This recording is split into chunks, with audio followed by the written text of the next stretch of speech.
കറിക്കാട്ടിൻ്റെ പുതിയ എപ്പിസോഡിലേക്ക് എല്ലാവർക്കും സ്വാഗതം. ആറ്റുകാൽ പൊങ്കാലയാണല്ലോ, അപ്പോൾ നല്ല രുചിയുള്ള ഒരു പായസം തയ്യാറാക്കണ്ടേ? ദേവിക്ക് ഏറ്റവും ഇഷ്ടമുള്ള പൊങ്കാല പായസം എങ്ങനെയാണ് തയ്യാറാക്കുന്നതെന്ന് നോക്കാം. 1 ലിറ്റർ വെള്ളമാണ് ഞാൻ ഒഴിക്കുന്നത്.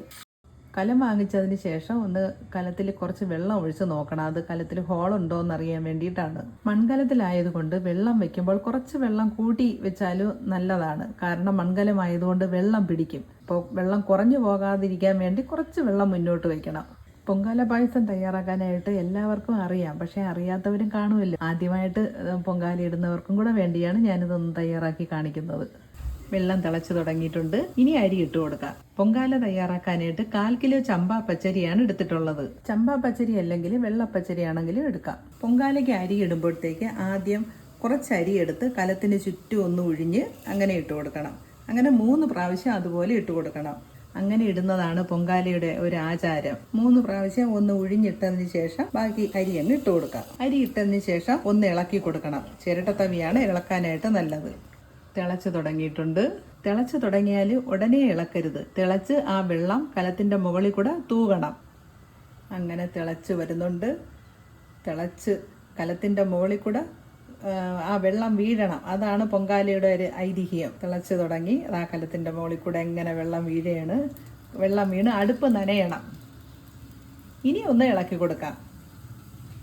സാധാരണ പൊങ്കാല ഇടുമ്പോൾ ഈ തിളച്ച് തൂകുന്ന സമയത്ത് പ്രായമുള്ള അമ്മമാരെല്ലാം ആ സമയത്താണ് കുരവയിടുന്നത്.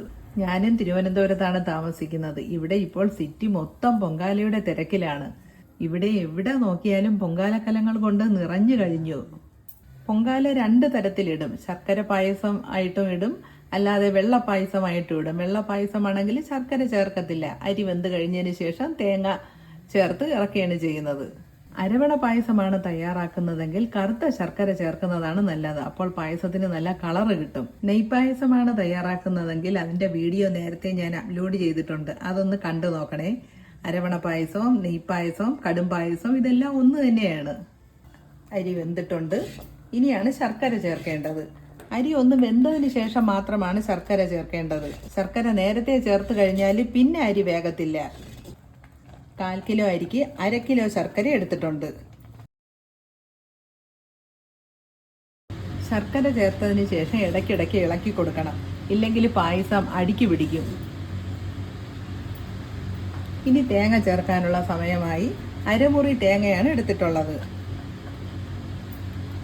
പായസത്തിന് തേങ്ങ എടുക്കുമ്പോഴത്തേക്ക് ഇളം തേങ്ങ നോക്കി എടുക്കണം, അതാണ് ടേസ്റ്റ്. 1 പ്രാവശ്യം പൊങ്കാലയിട്ടാൽ എത്ര ദൂരത്തുനിന്നാണെങ്കിലും സ്ത്രീകൾ വന്നു ചേരും.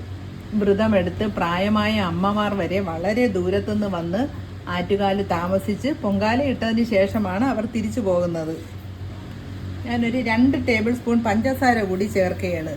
പഞ്ചസാര അല്ലെങ്കിൽ കൽക്കണ്ടം ചേർക്കാം.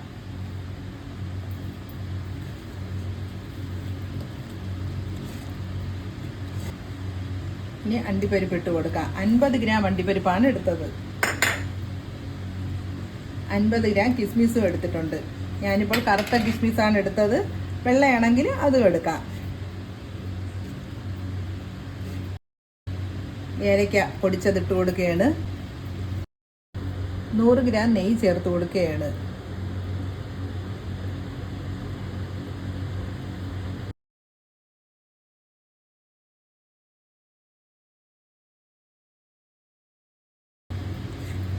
പായസം റെഡി ആയിട്ടുണ്ട്.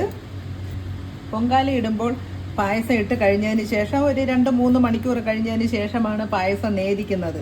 നേദിച്ചതിന് ശേഷമാണ് പായസം നമ്മൾ എടുക്കുന്നത്. പൊങ്കാല ഇട്ടതിന് ശേഷം എല്ലാവരും നേദിക്കുന്ന ആ ഒരു സമയം നോക്കി അങ്ങനെ ഇരിക്കും.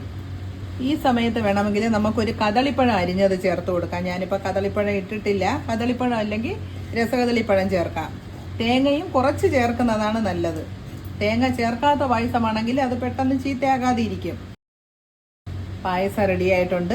അപ്പം ഇതേപോലെ ഒന്ന് പായസം ഈ വർഷത്തെ പൊങ്കാലയ്ക്കൊന്ന് തയ്യാറാക്കണം. ഇത് ഇഷ്ടമായി കാണുമെന്ന് കരുതുന്നു. നിങ്ങളുടെ വാല്യുബിൾ കമൻസ് അറിയിക്കണം. എല്ലാവർക്കും നല്ലത് വരണേ എന്ന് പ്രാർത്ഥിച്ചുകൊണ്ട് അടുത്ത പൊങ്കാലയ്ക്ക് വേണ്ടി നമുക്ക് കാത്തിരിക്കാം.